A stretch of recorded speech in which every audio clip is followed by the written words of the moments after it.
Firman Tuhan hari ini diberi satu tema, yaitu kerendahan hati seorang pelayan, ya. Kerendahan hati seorang pelayan. Nah, Bapak Ibu yang dikasihi Tuhan, tentunya di dalam malam Pasion yang keempat ini, di mana kita dapat merenungkan kembali jalan penderitaan yang Tuhan Yesus jalani sebelum Dia mengalami penderitaan di atas kayu salib. Nah, di tengah-tengah perjalanan kematian Yesus Kristus, ada satu hal tindakan yang sangat mengejutkan bagi para murid dan bagi mereka yang pada saat itu ada bersama-sama dengan Yesus.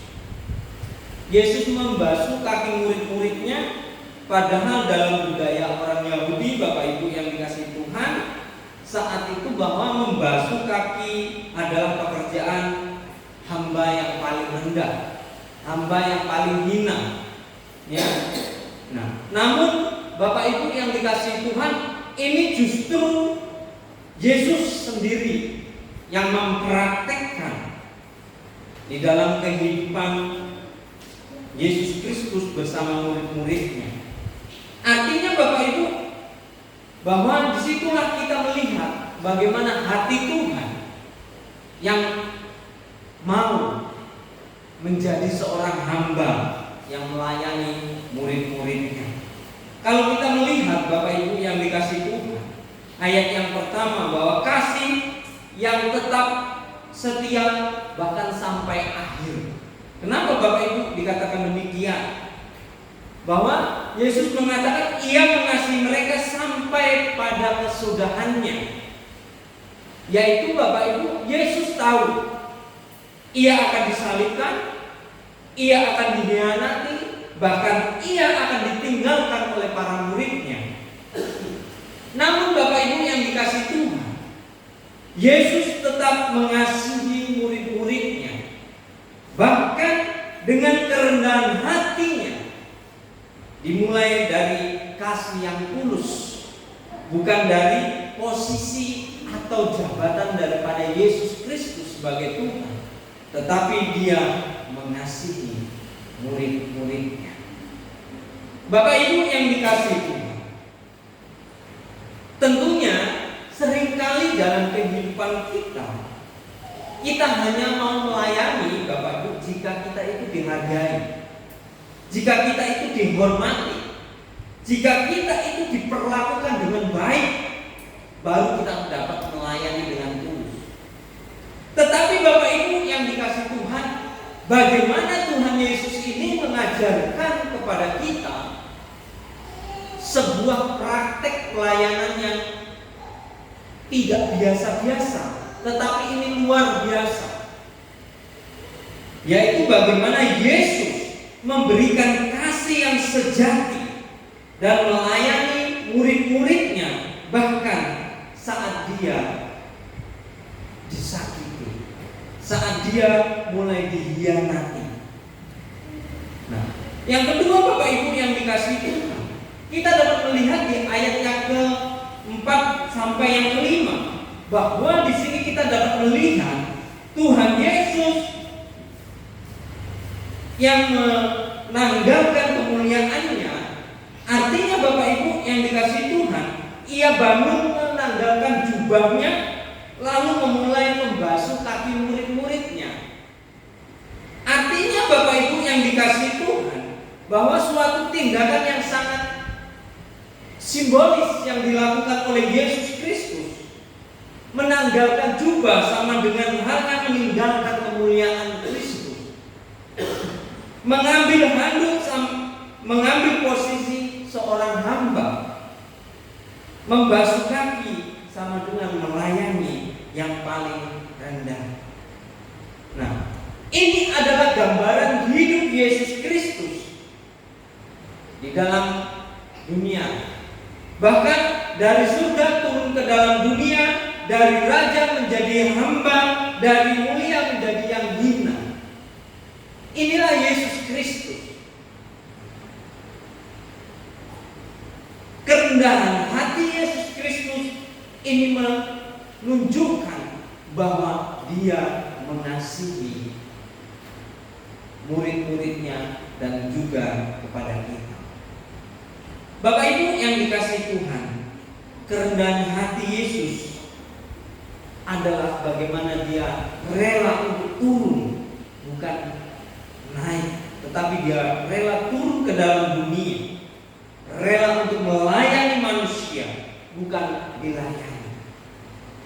Bapak Ibu yang dikasihi Tuhan, kalau kita lakukan dalam kehidupan kita hari lepas hari, seringkali kita melihat, ya, orang ingin dihormati karena apa? Karena jabatan. Ingin dipanggil bapak atau ibu atau pendeta atau guru. Ya, ini gambaran kehidupan sekarang, Bapak. Kehormatan yang lebih utama. Ya, dihargai, dihormati, dipanggil sesuai dengan jabatannya. Bapak Ibu yang dikasihi Tuhan, tetapi Yesus memberikan teladan yang sangat luar biasa, bahwa yang terbesar adalah yang mau merendahkan hatinya. Yang terbesar adalah orang yang mau merendahkan diri. Meskipun jabatannya tinggi, tapi dia mau merendahkan dirinya. Bapak Ibu yang dikasihi Tuhan, ayat 8, ayat 6 sampai 8, Bapak Ibu ini menegaskan juga dalam kehidupan kita. Kerendahan hati sering tidak dipahami. Kenapa Bapak Ibu? Kalau kita lihat bagaimana konteks firman Tuhan ini, yaitu Petrus, ya, Petrus menolak. Tuhan, Engkau tidak membasuh kakiku. Bagi Petrus ini tidak masuk akal. Ini tidak pantas, tidak sesuai, karena dia Tuhan. Seringkali juga kita, Bapak Ibu, sama seperti Petrus, tidak mengerti jalannya Tuhan, sulit untuk menerima cara Tuhan dalam kehidupan kita, cara Tuhan bekerja dalam setiap aktivitas kehidupan kita. Nah, kerendahan seringkali kita salah paham dalam memahami arti kerendahan hati. Nah, kerendahan hati juga berarti Bapak Ibu mau belajar untuk tunduk, mau untuk menerima kehendak Tuhan walaupun tidak mengerti. Artinya kita harus tunduk apa yang mau dikehendaki Tuhan dalam kehidupan kita. Bapak Ibu yang dikasihi Tuhan, teladan untuk kita ikuti adalah bagaimana teladan Yesus Kristus di ayat yang ke-14 sampai 15. Aku telah memberikan sesuatu teladan kepada kamu. Yesus tidak hanya mengajar secara teori, tetapi juga Yesus memberikan contoh yang nyata, contoh yang real, yang dapat dipraktekkan oleh para murid-muridnya dan juga kepada kita. Yaitu bagaimana kekristenan bukan hanya teori saja, bukan hanya pengetahuan Alkitab, atau dengan kita mendengarkan khotbah-khotbah yang indah, tetapi Bapak Ibu yang dikasihi Tuhan, bahwa hidup yang mencerminkan daripada Kristus, yaitu karakter Kristus di dalam kehidupan kita. Untuk kita boleh renungkan Bapak Ibu, apakah saya juga mau melayani tanpa dilihat orang? Apakah juga saya mau merendahkan diri dalam keluarga? Apakah juga saya mau mengampuni sama seperti Kristus mengampuni? Ini menjadi satu perenungan dalam kehidupan kita. Bapak Ibu yang dikasihi Tuhan, kita dapat melihat di ayat yang ke-17 kebahagiaan di dalam kerendahan hati seorang pelayan. Bahkan bagaimana Kristus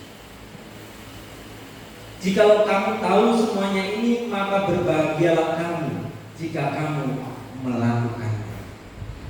Artinya Bapak Ibu, dunia saat ini berkata bahagia itu dihormati, bahagia itu kalau kita berkuasa, bahagia itu kalau kita memiliki jabatan. Tetapi Yesus berkata, Bapak Ibu, berbahagialah bagi kamu yang melayani aku. Artinya Bapak Ibu, bahwa kerendahan hati bukan hanya kelemahan dipandang sebelah mata, tetapi kerendahan hati adalah kekuatan rohani yang sejati di dalam kehidupan kita sebagai orang-orang percaya. Oleh karena itu Bapak Ibu yang dikasihi Tuhan, di dalam malam Pasion yang ketiga ini, yang keempat ini, kita dapat melihat bagaimana di dalam firman Tuhan kali ini kita akan mempraktekkan dalam kehidupan kita untuk kita boleh saling melayani di dalam kehidupan kita. Di malam Pasion ini kita diingatkan kembali, Yesus tidak hanya mati bagi kita, Ia juga memberikan teladan bagaimana hidup yang penuh dengan kerendahan hati.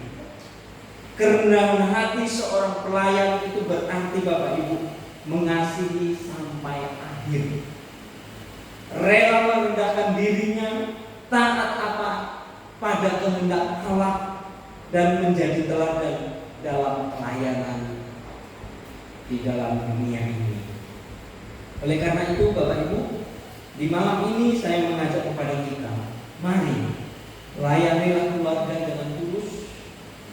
Jangan gengsi atau melakukan hal yang kecil. Ampunilah orang yang menyakiti kita. Jadilah pelayan, bukan hanya menjadi penonton dalam kehidupan kita. Mari Bapak Ibu yang dikasihi Tuhan, kita dapat melayani dalam kehidupan kita, untuk kita boleh melayani Tuhan. Kita dapat bayangkan Bapak Ibu, seorang pemimpin yang besar yang turun ke dalam lumpur untuk menolong seorang anak kecil. Itulah Yesus. Dan Ia berkata, lakukanlah seperti yang telah aku lakukan